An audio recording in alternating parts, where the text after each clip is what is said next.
Ang susunod na programa ay rated PG. Patnubay at gabay ng magulang ay kailangan sa mga batang manonood.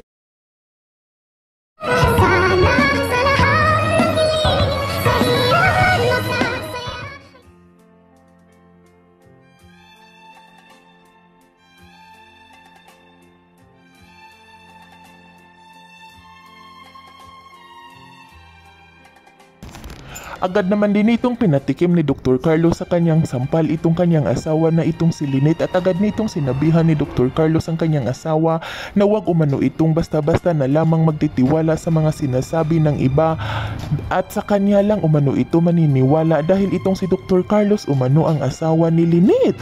Sa kadahilanan na hindi nito alam ni Lynette kung ano ang kanyang sasabihin pagkatapos nitong makatikim ng isang sampal sa kanyang asawa na itong si Dr. Carlos na nanggigili ito ng galit na halos liligsit pa ang kanyang mga mata, kung kaya't agad naman din itong napatingin itong si Lynette sa kanyang asawa at hindi na lamang ito kumibo upang hindi na lumaki ang kanilang gulo, at maya-maya pa ay agad naman din itong nanghihingi ng suri itong si Lynette sa kanyang asawa dahil naniniwala umano ito sa mga sabi-sabi ng mga tao at hindi umano nito pinaniniwalaan ni Lynette ang kanyang asawa na itong si Dr. Carlos, kung kaya't agad naman din itong pinagsabihan ni Dr. Carlos itong si Lynette na sa kanya umano ito maniniwala upang hindi umano sila magkakagulo, kung kaya't agad naman din itong yumango itong si Lynette at maya-maya pa ay agad na itong nagpapaalam kay Dr. Carlos na mauna na umano ito sa kanya sa kanilang kwarto, at dito hang papaalis itong si Lynette ay agad naman din itong sinusundan ni Dr. Carlos ng kanyang mga tingin, at nang makapasok na itong kanyang asawa sa kanyang kwarto ay napabuntong hininga itong si Dr. Carlos dahil nasasaktan na naman umano nito ni Dr. Carlos ang kanyang asawa na itong si Lynette, na mahal umano nito ni Dr. Carlos, ngunit kailangan umano nitong gawin ni Dr. Carlos upang susundin umano siya ng kanyang asawa at hindi umano ito maniniwala sa mga sabi-sabi ng mga tao dahil ayaw umano nito ni Dr. Carlos na magkagulo ang kanilang pamilya dahil hindi umano nito makakayanan ni Dr. Carlos kapag mawala umano itong si Lynette sa kanya.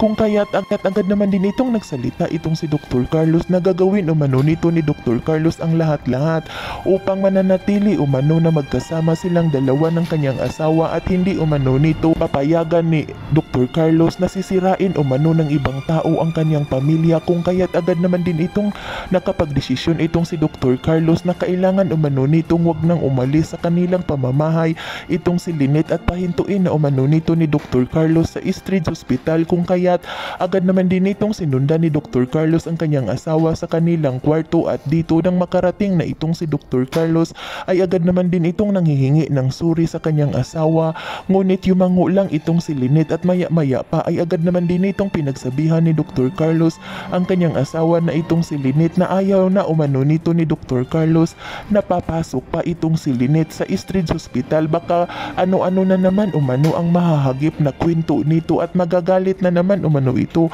kay Dr. Carlos dahil ayaw umano nito ni Dr. Carlos na masira ang kanilang pamilya. Yan ay ating aabangan sa susunod pa na pangyayari sa kaganapang ito ng abot kamay na pangarap. Huwag mong kalimutang isubscribe at i-hit ang notification bell ng aking channel.